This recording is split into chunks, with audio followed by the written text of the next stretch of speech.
এই দাবির সাথে আমরা দ্বিমত পোষণ করি নাই, আমরাও এটার সাথে একমত পোষণ করছি। এখন আপনারা হচ্ছেন একটা পক্ষ, যারা সুবিধা নেবেন, যারা সুযোগ চাচ্ছেন, যারা সত্যিকার যেটা দরকার সেটা চাচ্ছেন, আপনাদের অভাব অভিযোগের কথা বলবেন।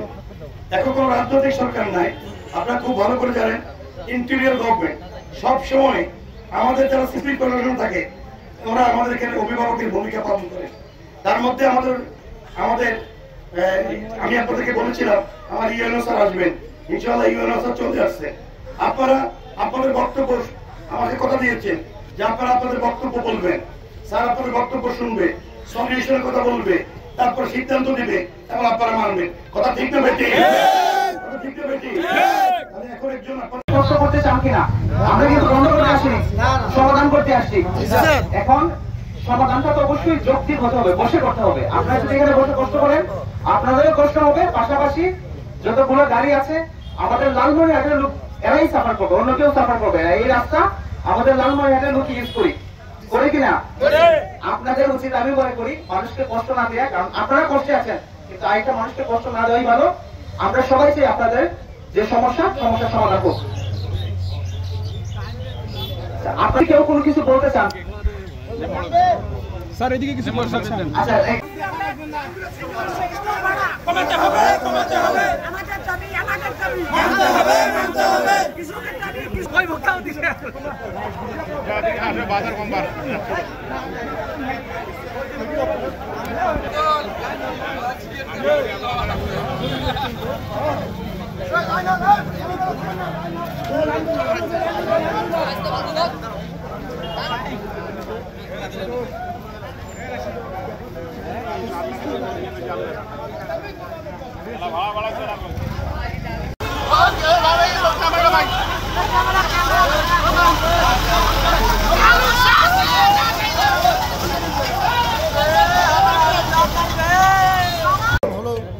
আমাদের কর্তৃপক্ষরা কৃষকদেরকে না জানিয়ে একাকীভাবে বস্তা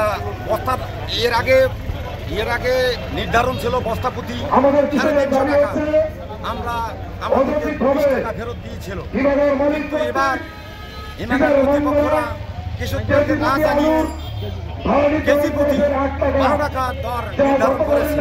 তাতে আমরা আলু চাষি কৃষক যারা আছি আমরা অনেক বিভাগে পড়েছি, কারণ এবার জমি অনেক দাম বাড়ানো, 12,000 14,000 টাকা করে লিজ নেওয়া লাগছে এবং সারের দাম বৃদ্ধি।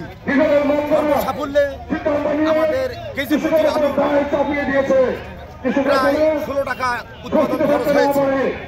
আবার কর্তৃপক্ষরা যদি 8 টাকা দিতে হয় প্রায় 24-25 টাকা বস্তা কিনতে হবে, সেই জন্য আমাদের কেজি প্রতি প্রায় 26 টাকার মতো পড়ে যায়।